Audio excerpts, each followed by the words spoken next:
Hi നമസ്കാരം friends. കഴിഞ്ഞ ദിവസം ഞാൻ അർജുൻ അശോകൻ അഭിനയിച്ച ഒരു നല്ലൊരു സിനിമ കാണാൻ ഇടയുണ്ടായി. തലവര എന്നായിരുന്നു ആ സിനിമയുടെ പേര്. അതിൽ അർജുൻ അശോകൻ അഭിനയിച്ച കഥാപാത്രത്തിന് ചെറിയൊരു പാണ്ടും കാര്യങ്ങളൊക്കെ ഉണ്ട്. അതിനാൽ തന്നെ സമൂഹവും ചങ്ങാതിമാരും സുഹൃത്തുക്കളും വീട്ടുകാരടക്കം അവനെ തള്ളിപ്പറയുന്ന ഒരു സ്ഥിതിവിശേഷമാണ് ആ സിനിമയിലെ തീം എന്ന് പറയുന്നത്. ആ ഒരു സിനിമ കണ്ടപ്പോൾ എനിക്ക് തോന്നിയത് നമ്മുടെ നാട്ടിലും ഒരുപാട് ആളുകൾ ഇതേപോലുള്ള അവഗണനകൾ അനുഭവിക്കുന്നുണ്ട് എന്നുള്ള കാര്യമാണ്. പണ്ട് ചെറുപ്പത്തിൽ ഉണ്ടായിട്ടുള്ള അംഗവൈകല്യവും അതുപോലെ തന്നെ മറ്റ് പലതരം കാരണങ്ങൾ കൊണ്ടും ഒരുപാട് ആളുകൾ ഇന്നും സമൂഹത്തിൻ്റെ കളിയാക്കലുകൾക്ക് ഇരയാകുന്നുണ്ട്.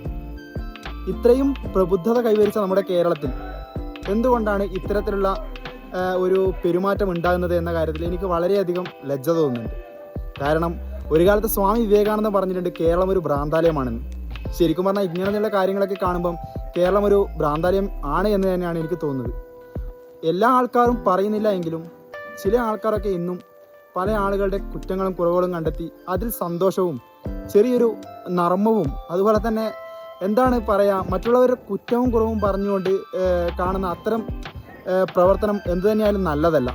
നമുക്ക് നല്ല സുഹൃത്തുക്കളായി എന്നും ഒരു പോരായ്മകളെ ചൂണ്ടിക്കാണിക്കാതെ അവരുടെ നന്മകളും അവരുടെ നല്ല പ്രവൃത്തികളും ചൂണ്ടിക്കാണിച്ച് മുന്നോട്ട് പോകുന്നതായിരിക്കണം. ആർക്ക് എപ്പോൾ എന്ത് സംഭവിക്കും എന്നൊന്നും നമുക്ക് പറയാൻ വേണ്ടി പറ്റില്ല. അതുകൊണ്ട് മാക്സിമം മറ്റുള്ളവരെ കളിയാക്കുന്നത് ഒഴിവാക്കി മറ്റുള്ളവരെ സഹായിക്കാൻ പറ്റുന്നത്ര സഹായിച്ച് നല്ലൊരു ലോകത്തേക്ക് മുന്നേറാൻ വേണ്ടി സാധിക്കണം എന്നാണ് എനിക്ക് പറയാനുള്ളത്.